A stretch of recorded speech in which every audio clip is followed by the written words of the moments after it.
So, Imola. Um, this video is going to be slightly different again. I'm trying to put in some variety, plus sometimes circumstances just create differences. Having some challenges with phone and memory card and camera and all of that. So, it caused the other one to be short and it hasn't been fully resolved. So, I'm still going to just try and get this one in, but I'm not going to cover all the finishes and everything. And to be fair, other than certain elements of the race, this actually wasn't a great race. And so not a huge amount happened at the back. A couple fights, but for a traditional track that Imola is, which, to be honest, I do prefer them over the street circuits, but still, this wasn't a great race. Limited amount of passing and very short DRS zone. Not much could take place. So, other than the obvious things which did happen, which we'll get to in a second. Also, just a lot of other stuff happening. As I said, technology is kind of stressing me out a little. Plus, all kind of other stuff in life is happening that is, so a little Jamaican rum and coke is always a good thing to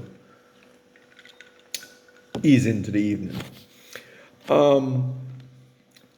Let's rant a little first about the whole Verstappen situation and the pole and so on.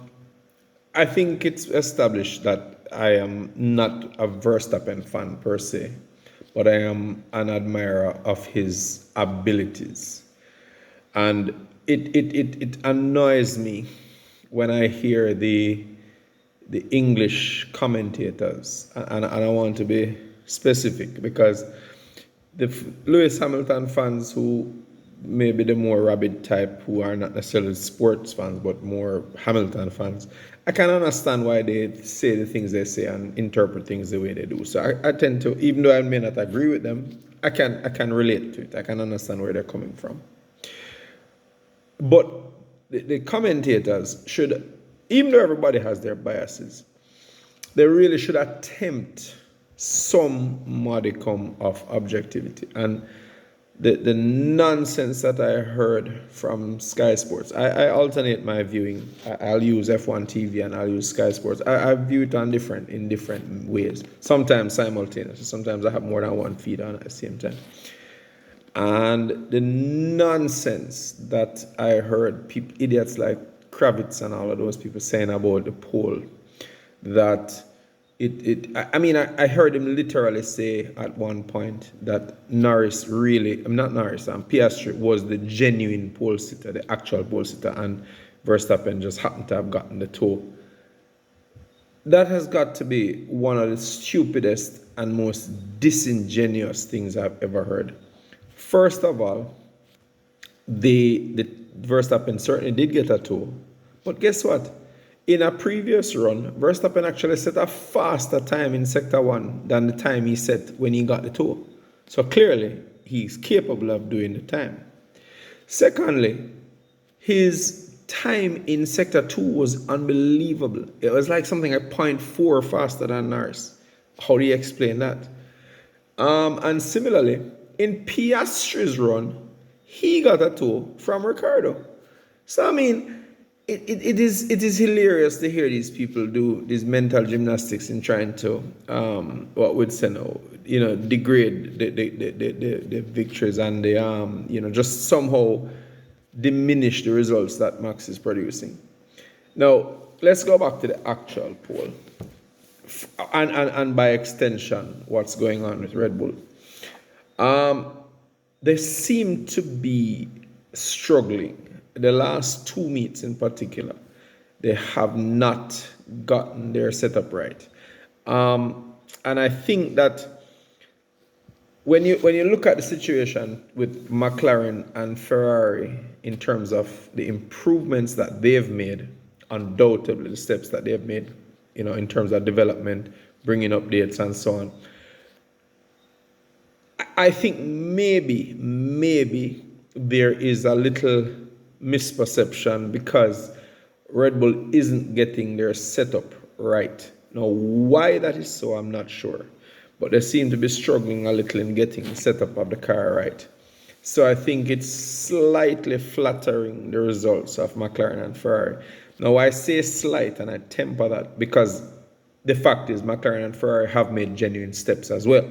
So it's kind of like a combination of the two. I think McLaren and Ferrari have stepped forward and Red Bull is struggling a little. So when you combine those, it really closes up the gap. And make no mistake, the gap has closed. I saw an interesting statistic that was derived from the data.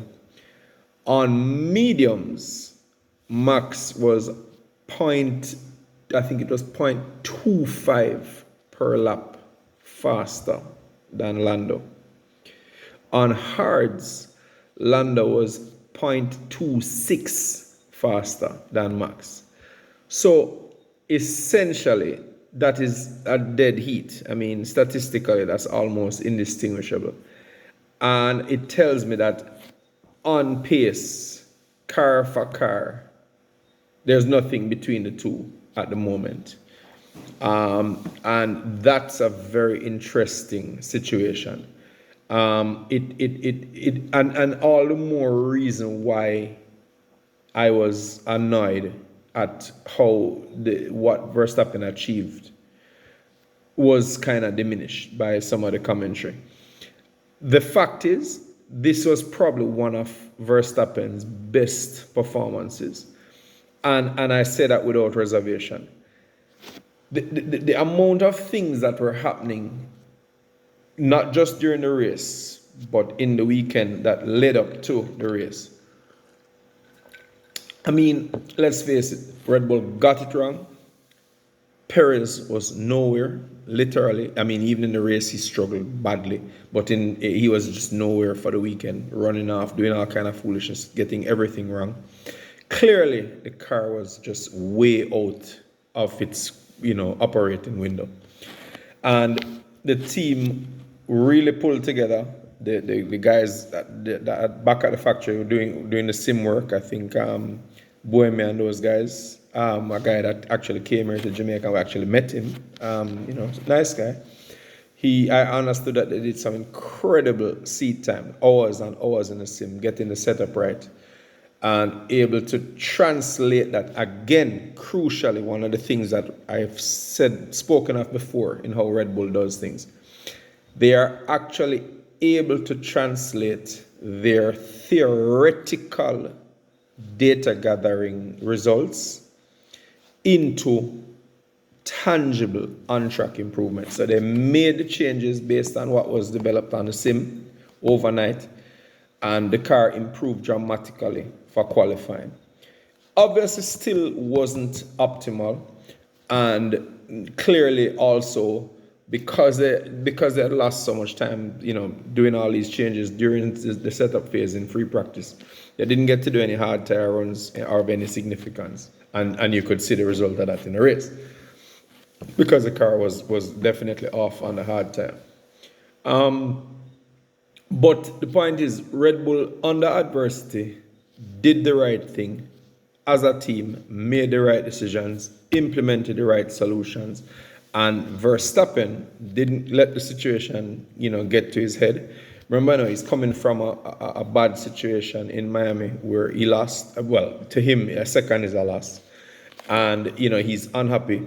And he's coming into this situation where, again, they're struggling with the setup. He didn't lose his cool. He kept his head down.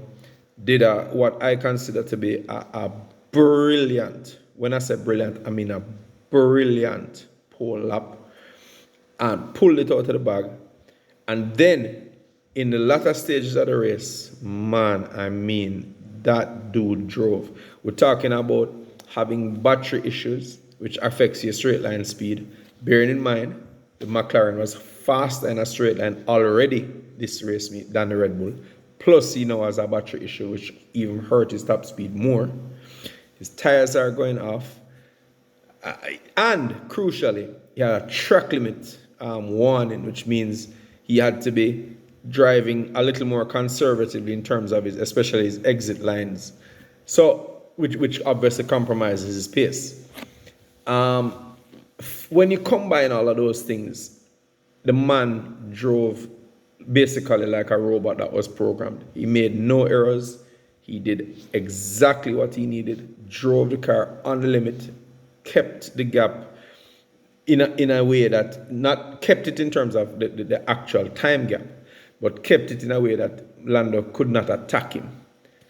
That was a deeply impressive drive. I'm telling you that now, that was a deeply impressive drive.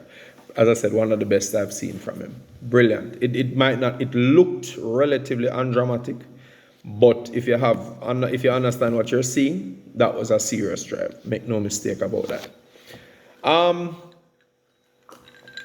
Before I move on to McLaren and Ferrari, I want to touch on Perez again.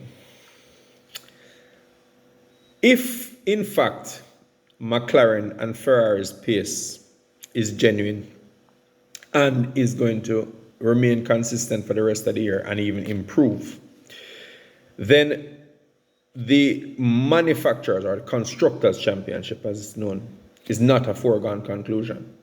I think Verstappen, based on the margin he has now in terms of drivers championship, and what I think will happen for the rest of the year, where I'm fairly sure he will continue to win. Maybe not every race, but he will continue to win enough. I'm fairly sure that he's going to be the drivers' champion this year, barring something unforeseen, or some ridiculous mechanical failures or whatever. But all being as it should, I think he'll still win. However, it's not a foregone conclusion that Red Bull will win the manufacturers' championship. Why?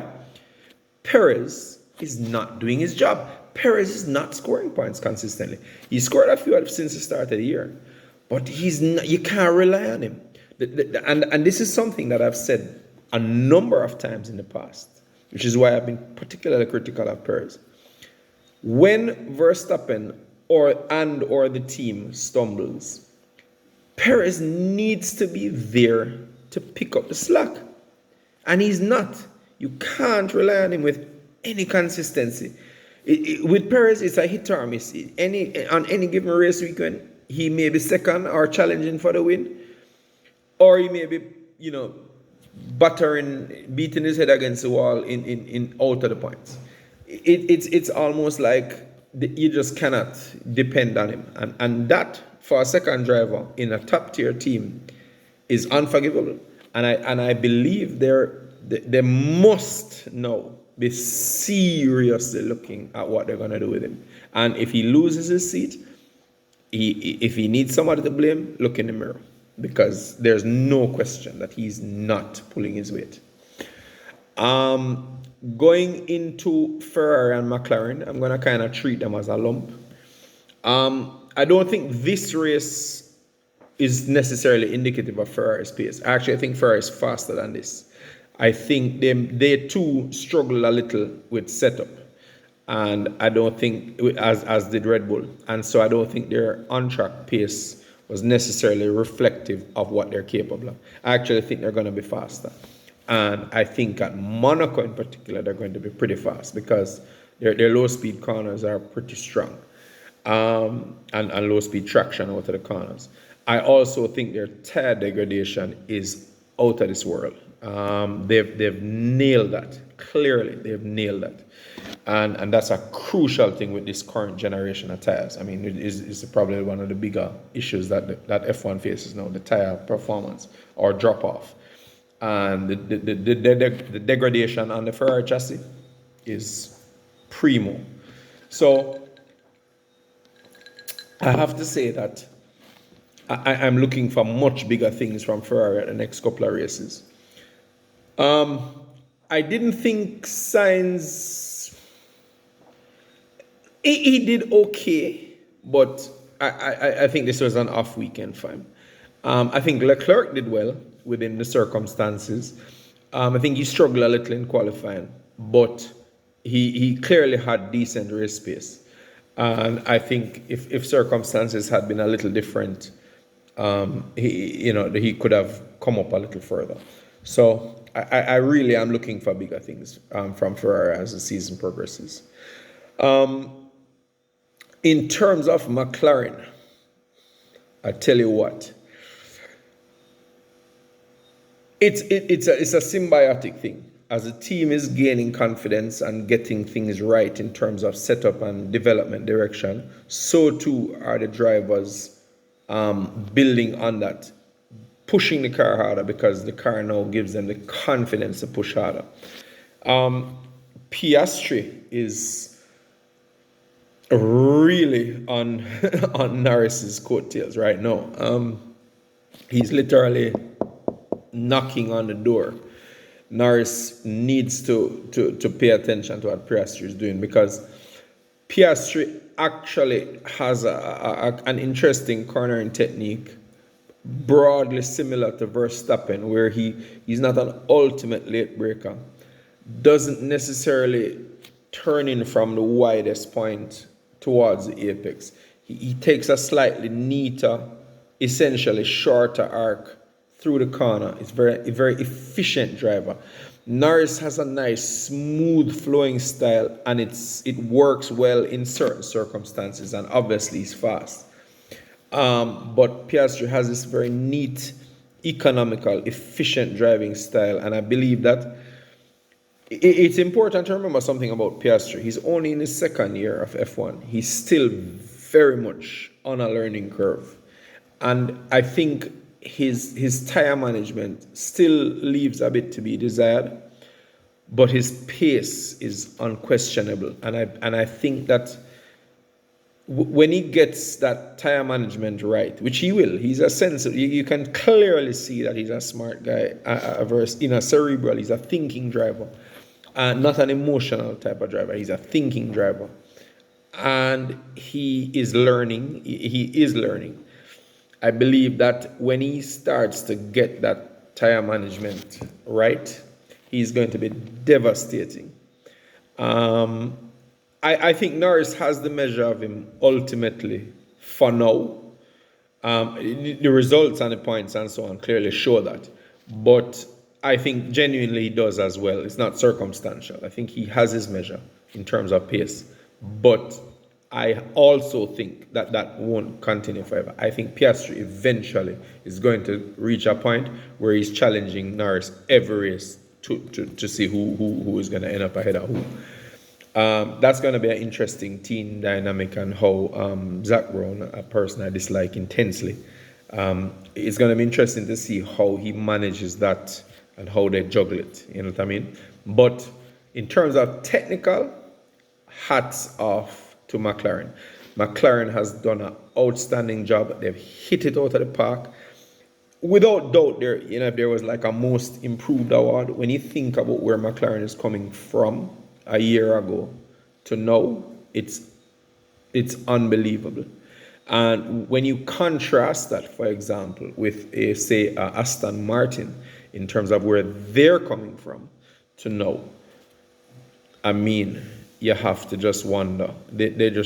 Aston Martin just took their development curve and drove it off a cliff.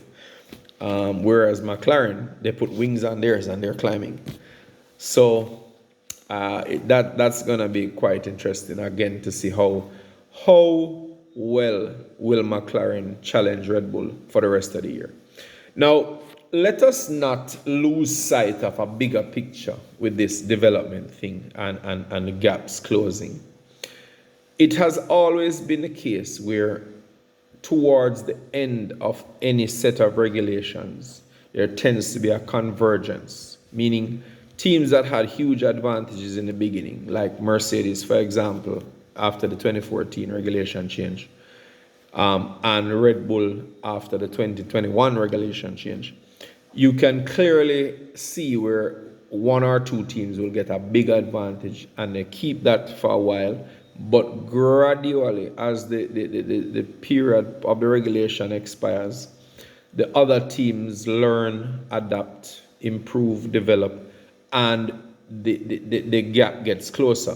Because it's important to note that within any given regulation, there is a ceiling, there's a development ceiling that you just cannot go beyond. Physics won't allow you to go beyond for any given set of regulations. And as such, If you start off by being closer to that limit in the first place, it's great because you have a big advantage. But it also means that your headroom for improvement is less than somebody who started much further down below you. They can then improve a lot more within that same set of regulations. And so eventually they will catch up to you. They won't necessarily pass you or even reach the exact level that you're at, but they will certainly get a lot closer to you. And so I think that's what we see happening here. Just like how we saw Red Bull challenging Mercedes in 2020 and then eventually Max winning in 21. That came as a result of simply getting better and better and better and better until they catch up. I think you will see something similar as this year progresses, and certainly for next year. I think we're going to see a much, much tighter fight. So, which is great. I mean, that's what everybody wants. You know, that's a fantastic result, and that's essentially what the rules are for. The thing is with the rules is that you always hope that more teams will get it right from the beginning, and so you have closer competition from the beginning. But the fact is, if they don't, and only one or two do, it still will get close. It just takes longer, right? So that's essentially what has happened here.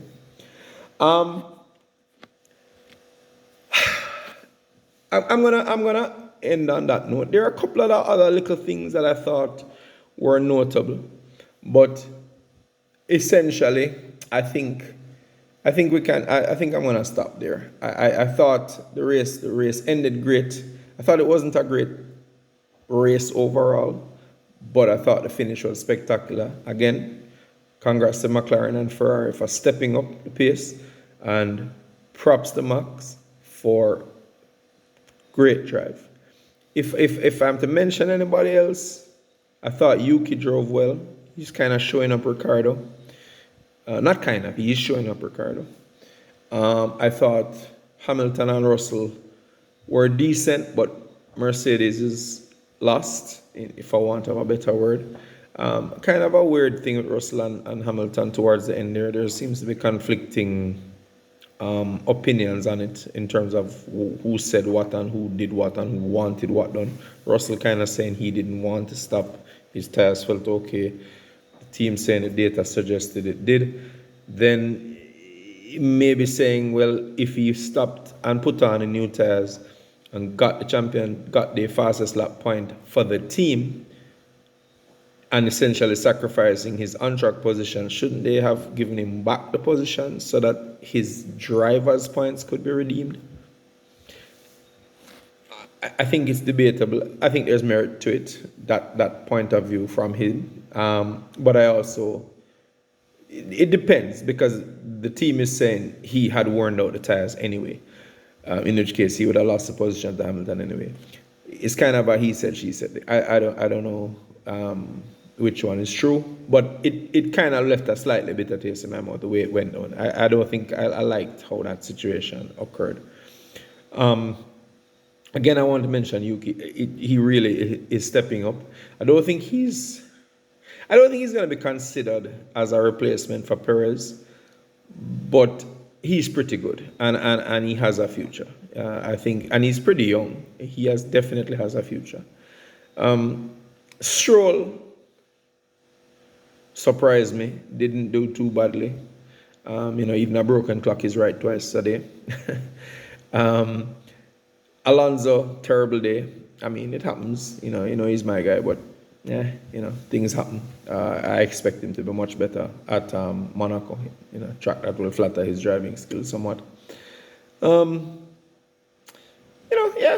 midfield was average. K-Mag had a decent race, did a lot of good passing. Hulkenberg drove well too. The Haas actually wasn't a bad car. Stake, I don't know. Audi needs to do what they're doing and get cracking on that and see what will happen in a year or two. Williams, again, that must be some really good long-term plans they have, because I've hinted to it before, and I'll say it again. Vols talks the talk, but I don't know if he really is walking the walk. I think a lot remains to be seen. When you consider how Vasseur, very unassuming guy, very not a hype type of guy, not doesn't come with all these big engineering credentials. But guess what? You know what Vasseur is? A racer. Vasseur is a racer. He loves racing. He's a competitive racer. It's in his blood, and it shows. He is producing the results at Ferrari. I don't know. I'm not sure about Vols yet. I come with a big reputation, but I'm not convinced yet. We'll see. Anyway, as I said, cutting it short. Gonna enjoy my rum. Have a good evening to all of you.